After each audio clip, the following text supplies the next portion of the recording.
Why are you having such a hard time understanding native speakers, whether they're talking to you or whether you're watching a movie? Is it because they're speaking too fast? Well, it's actually a lot deeper than that. So let's go.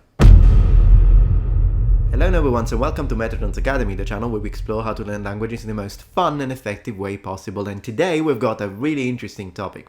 Let's say that you've been studying English, French, Japanese, what have you. And then, you review your vocabulary, you review your pronunciation, you're pretty confident that you know quite a few words. So then you decide to put yourself to the test.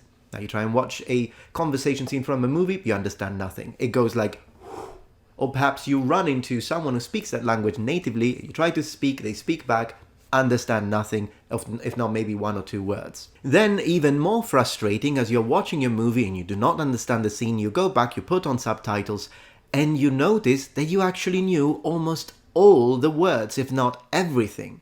So what's going on? Why could you not understand it when the native was speaking or uttering those words? Well, of course, the first thing that can come to us as an explanation could be the fact that, well, maybe they speak too fast and I still haven't got used to the actual speed of naturally spoken language. And while that is absolutely one of the reasons, if you think that that's the only reason why you're not understanding native speakers as they speak naturally, then you're actually wrong. There are a few other factors. Well, a secondary factor is definitely the presence or possible presence of an accent, in the sense that, let's say that all your experience or the entirety of your experience when it comes to listening is from American movies. So you're used not only to the American accent, but specifically general American. What that means is that if you hear another accent, even within America, or even worse, someone from New Zealand with a Kiwi accent, someone who is an Aussie, someone from Great Britain, then you might not recognize the words because they're being pronounced differently and in a way that you haven't got enough exposure to. Now, for instance, this happens even to me, although I am pretty fluent in English and I generally speaking understand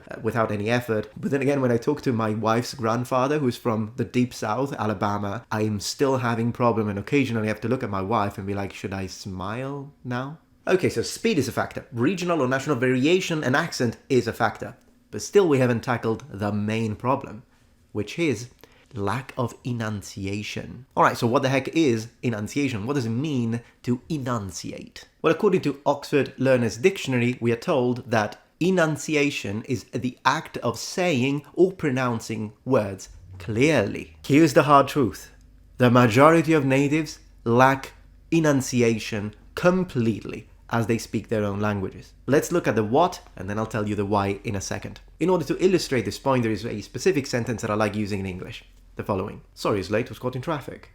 A very commonly spoken sentence. Now let's enunciate it. I am sorry that I was late, but I was caught in traffic. Apart from the expression to be caught in traffic, which might be considered lowered intermediate, I want to say that for the rest of the sentence, the majority of even beginner level students will be able to understand it as I fully enunciate it. In fact, if we go and actually try and see what I'm saying when I don't enunciate and I just say, oh, sorry, it's late, I was caught in traffic. What I'm actually saying is, sorry, late, caught in traffic.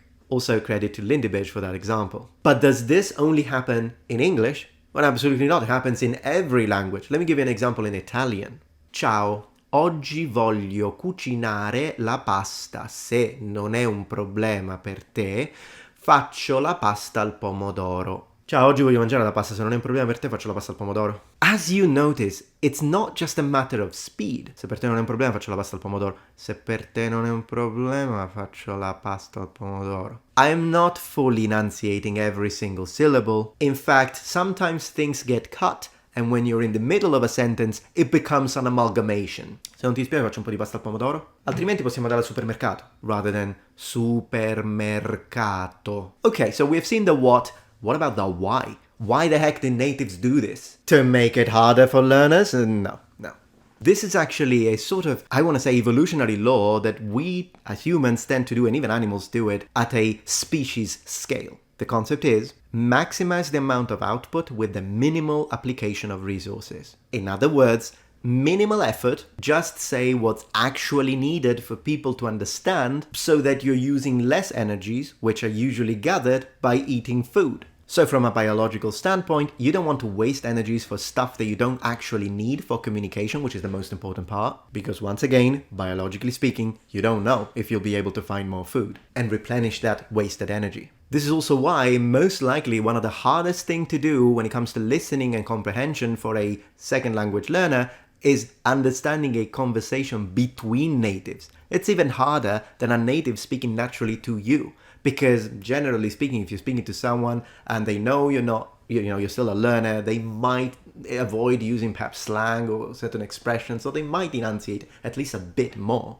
or slow down. But when it's between two natives, so good luck with that. You see, a native doesn't need full enunciation, no matter the language, which is why it is a natural phenomenon that occurs throughout all languages for natives to not enunciate as much as you would want them to. Okay, now that we're seeing the what, the why, what about the how? How can you make sure that you'll actually understand natives? Now, of course, I'm gonna skip the whole, well, you need to do a lot of listening so you get used to it. Of course, experience, time, all of that is a given. But another thing you can do, which does help, is to actually study International Phonetic Alphabet, IPA. You see, the IPA is actually a good tool that you should spend some resources and time into learning. The IPA is basically that really weird pronunciation representation that you often see in dictionaries. So you see the word and then you see it's represented phonetically. What that means is that IPA uses an array of letters, sometimes even weird looking ones, to represent actual sounds, as opposed to traditional spellings in languages which, generally speaking, tend to be incoherent, particularly in a language like English.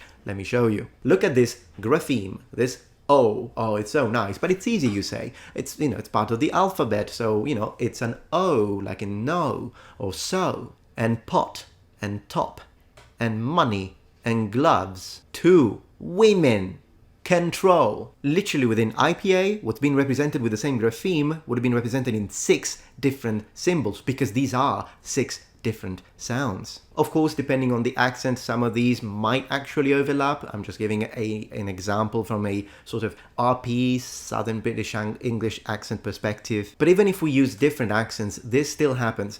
English has a very incoherent spelling system, which is probably one of the reasons why, when you see something written, you're imagining it in your head based on your own matrix of representation and phonetic representation and connection to the actual graphemes of the language, which is your own language. And then when the native speaker not only doesn't enunciate, but also pronounces it in a very strange way, you don't recognize the sound. And for those who are not used to the technical language, a grapheme is the smallest meaningful contrastive unit in a writing system. So in this case, it's this letter.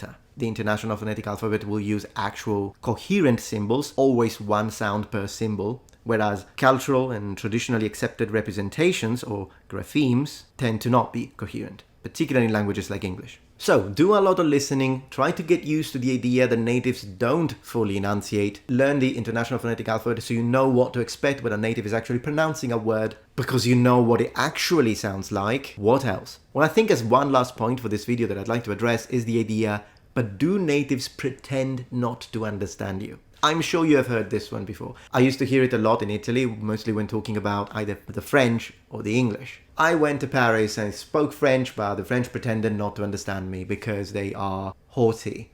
Oh, I went to Great Britain, went to London, and then I was speaking English, but then people just looked at me weird because I didn't pronounce it exactly like they wanted. Well, this is actually, first, a very arrogant thing to say. It's not that I could ever possibly make a mistake when I'm trying to speak a language is not mine. It's the natives that are being arseholes. It's a very arrogant, very stupid excuse of an argument, which in the majority of cases, in my experience at least, happens to be false. What's really happening is that you have an accent.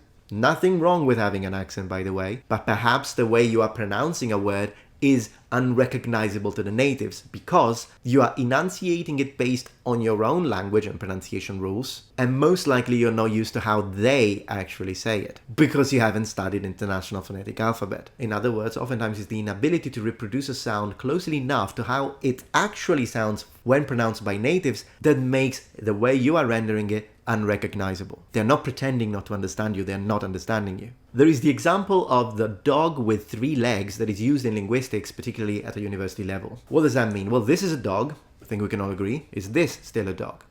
What about this?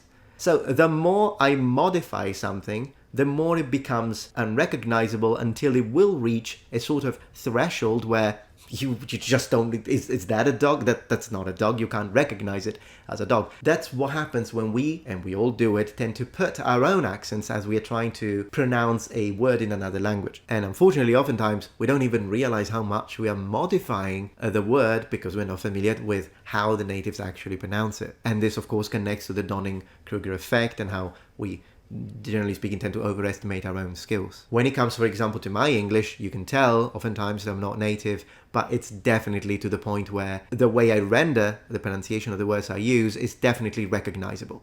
I wouldn't imagine anyone having any trouble understanding the words I pronounce. But if you had seen me when I first started learning English, then I would say that perhaps a few words that I was saying you might have not recognized. So it's definitely a path, but as an ending, as a closure for this video, what I would like to suggest to all of you is absolutely remove excuses and defensive attitudes when it comes to language learning. Natives are not being assholes. You are not perfect. They are not doing it on purpose. Recognize that there are many skills and layers into language learning, and oftentimes it's better to use your energies to understand why there is a problem, what the problem is, and how you can fix the problem, rather than pretending that either the problem is not there or outsource the cause of the problem and trying to blame someone else. That's just wasted energy, and it's not going to allow you to actually improve. All right, number ones, but I hope that you enjoyed this video. If you did, please remember thumbs up, and thank you so much for joining Metatron's Academy.